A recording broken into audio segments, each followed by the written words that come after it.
The night was silent. Only the faint whisper of the wind slipped through the alleys of Arnoc as a tale began, dark, cruel, and whispered only by those who dare, voices trembling in fear. Rodos was once a proud young noble, but his name, that was all he had left. His family's lands, pawned. Their wealth, squandered through generations of decadence. All that remained were debts, and enemies determined to collect. Only when the shadows of debt collectors began to hunt him did Rotos understand. It was time to disappear. Armed with nothing but his rapier and one final pouch of silver, he fled to the sea. Not as a merchant, not as a soldier.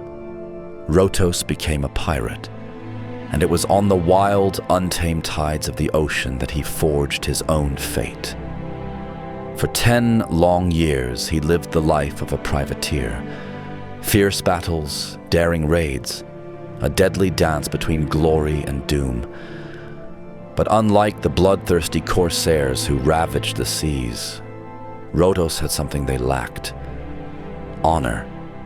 He killed with reason. He spared the helpless, and he hunted pirates who disgraced the name of nobility. It was during one of those hunts that he claimed his greatest prize. Not a jeweled crown, not a cursed blade. A woman, Cify.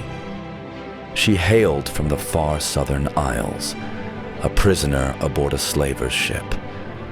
But when Rotos and his crew stormed the deck, it was not he who set her free. Before the chains even hit the ground, Cify had already shattered a slaver's skull with a candlestick, right before Rotos' stunned eyes.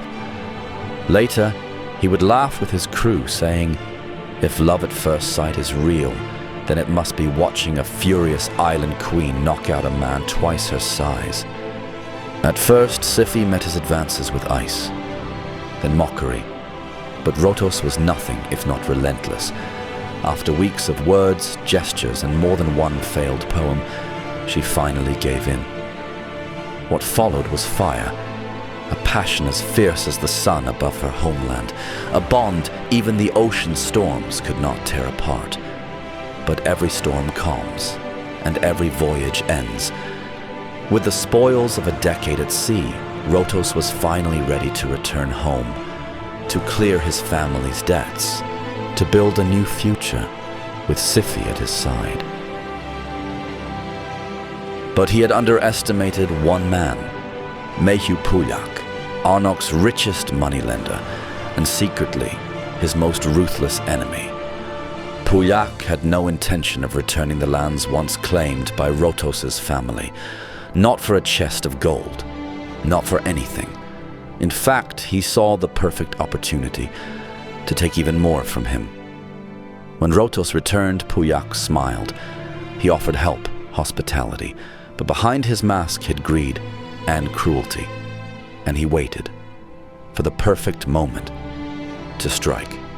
It came on the day of the wedding, as Rotos and Siphi stood at the altar, ready to pledge their vows. The chapel doors exploded open. Mercenaries stormed in, blades drawn, defiling the sacred halls. What followed was slaughter. Rotos fought like a man possessed. Enemies fell before him, one by one. But there were too many. Spears tore through him, nailing him to the chapel wall. He could do nothing but scream, his lips smeared with blood. Scream as Cify was murdered before his eyes.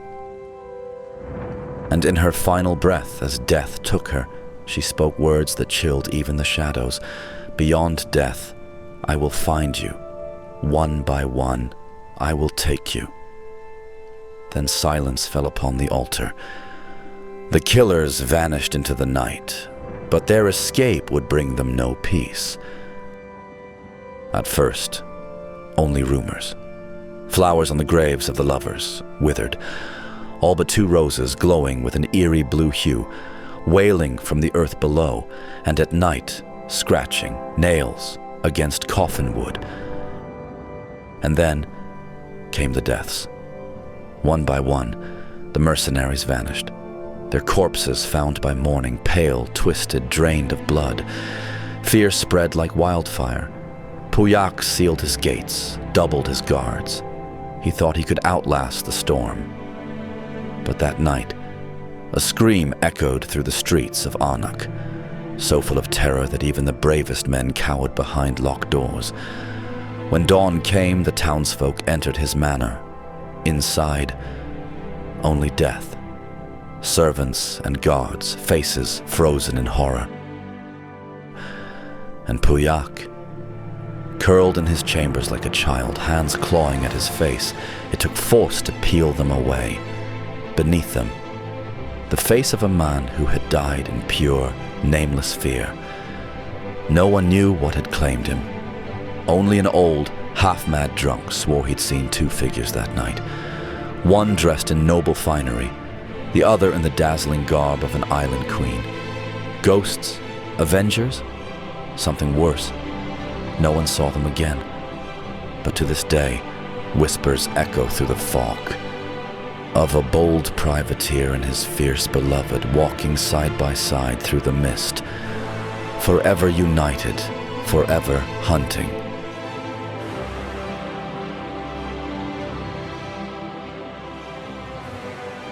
Which tales from Teleria do you want to hear next? Just let me know in the comments. And if you like the stories, I would be very happy about a like or a subscription. That way you support me and this channel.